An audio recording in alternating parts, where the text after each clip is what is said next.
বিধায়ক হুমায়ুন কবিরের উদ্যোগে ফুটবল টুর্নামেন্ট। ডেবরা ক্রীড়া চর্চার প্রেসার ও খেলাধুলোর প্রতি আগ্রহ বাড়াতে ফুটবল টুর্নামেন্টের আয়োজন করল ডেবরা বিধানসভার বিধায়ক তথা প্রাক্তন মন্ত্রী হুমায়ুন কবির। গত 23শে নভেম্বর শনিবার ডেবরা হরিমতি হাই স্কুল ময়দানে এই ফুটবল টুর্নামেন্টটি শুরু হয়। এই টুর্নামেন্ট চলে গতকাল 15ই ডিসেম্বর রবিবার পর্যন্ত।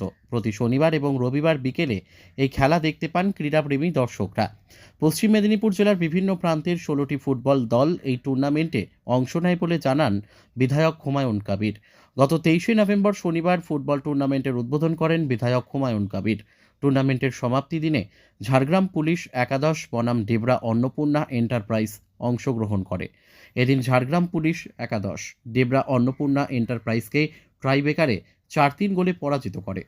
ফুটবল টুর্নামেন্টের শুরু হওয়ার আগে ক্রীড়াপ্রেমী মানুষদের নিয়ে সৌহার্দ্য ও সম্প্রীতির বার্তা বহন করে একটি বর্ণাঢ্য শোভাযাত্রার আয়োজন করা হয়।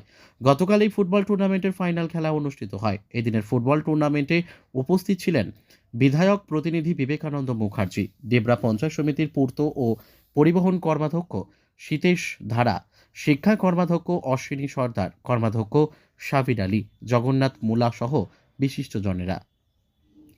ডক্টর হুমায়ুন কবির বলেন, মূলত ছাত্র ও যুব সমাজের মধ্যে খেলাধুলার প্রতি আগ্রহ বাড়াতে এবং জেলায় ক্রীড়া চর্চার প্রসার ঘটাতে এই উদ্যোগ।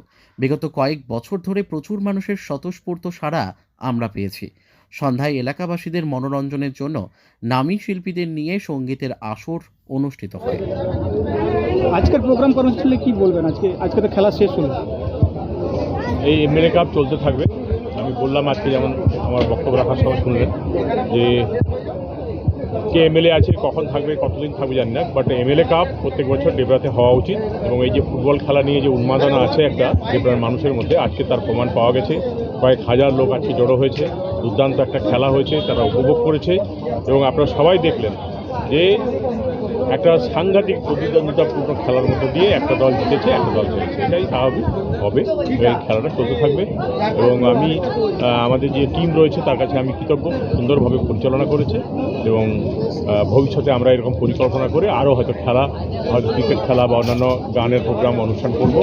আজকে আমাদের এই পুরস্কার বিতরণী অনুষ্ঠান একটু আগেই শেষ হয়েছে এবং এরপরেই যেটা হবে, গান, খুব মননশীল গান আমাদের এখানে পরিবেশন করবেন আমাদের যে Satyajit Ray film and television institute আছে, তার এক প্রফেসর তিনি শুভজিৎ, তিনি এসেছেন তার টিম নিয়ে, তিনি গান পরিবেশন করবেন। এসেছেন আমাদের মধ্যে শম্পা রায়চৌধুরী, তিনিও গান পরিবেশন করবেন। এবং তারপরে সব শেষে রয়েছে আমাদের কলকাতার ডান্স গ্রুপের ডান্সাররা, তারাও এসে পৌঁছেছেন। তারপরে তারা তাদের নৃত্যকলা প্রদর্শন করবেন। আশা করি মানুষের ভালো লাগবে। কটা টিম অংশগ্রহণ করেছিল? কটা টিম অংশগ্রহণ করেছিল খেলা? টোটাল 16টা টিম অংশগ্রহণ করেছিল। 23শে নভেম্বর খেলা শুরু হয়েছিল, আজকে তার ফাইনাল দিন ছিল। খুব সুন্দর, আপনারা সব দেখেছেন, খুব সুন্দরভাবে খেলাটা শেষ হয়েছে।